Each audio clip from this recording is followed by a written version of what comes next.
Благодарам министерке, ама пак не сме се разбрали. Значи вие очигледно гледаме, ја се извинувам, се мора политички да влеземе, бидејќи веќе се влезе веќе политички во ова за жал.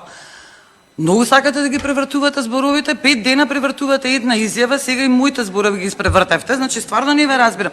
Прво и основно вака, во ниту еден момент јас не реков дека сум против наградите или против ликовите. Ама во ниту еден момент, напротив, 5 пати повторив дека го поздравувам и дека потребата е јасна, и дека треба овие два лика да се истакнат во македонското општество. Че сет. Второ, вие велите дека, значи, видите како вели. Се предлага да се востави нова државна награда за одавање признание за високи стручни и научни достигнувања во областа на македонскиот јазик.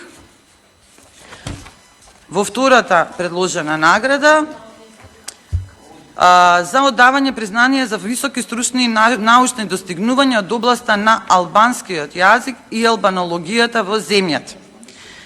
И сега вие велите дека не се ограничени наградите. Како не се ограничени? Многу јасно пишува, ова е за македонски јазик, ова е за албански јазик. А јас, министерка, во ниту еден момент, внимавајте, слушајте ме како што ве слушам, во ниту еден момент не спомнав кој ќе ја добие наградата. Јас зборев за јазиците. Не зборев за тоа кој ќе ја добие наградата, бидејќи секој може да ја добие наградата. Значи, станува збор, секој може да ја добие. Може Виктор Фридман не е македонец, меѓутоа совршено ги зборува сите јазици кои што виреат во Република Македонија и тој може да биде добитник утре на некој од овие награди. Ние не се ограничуваме на кој ќе ги добие наградите. Ние се ограничуваме, значи, она што мене ме става во подпрашање е практично зошто, например, еве вие, како министер, како влада, не сте предложиле тогаш заедно со ова да се уште 2 награди за турскиот јазик и туркологијата и за ромскиот јазик, например. Зошто? Ако сме тогаш едно општество за сите. Мене тоа ми е прашањето. Што се случува зошто паралелно? И извинете, кога го спомнувате танец и кога го спомнувате ансамблот за албански народни песни и игри, не може да, значи, министерка, да се разбираме една работа. Имате државни институции и имате аматерски ансамбли. Државни институции се под државна капа. Направете го тогаш и Пралипе државен ансамбл, зошто не го направите и Пралипе државен ансамбл или Јени Јол? Направете ги тие под државна капа, направете им простори, дайте им плати државни.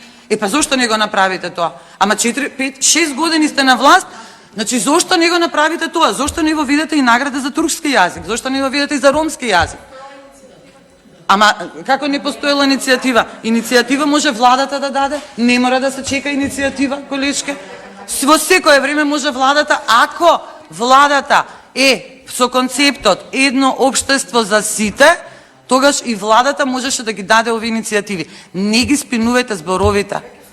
Внимавајте, значи не спинувајте.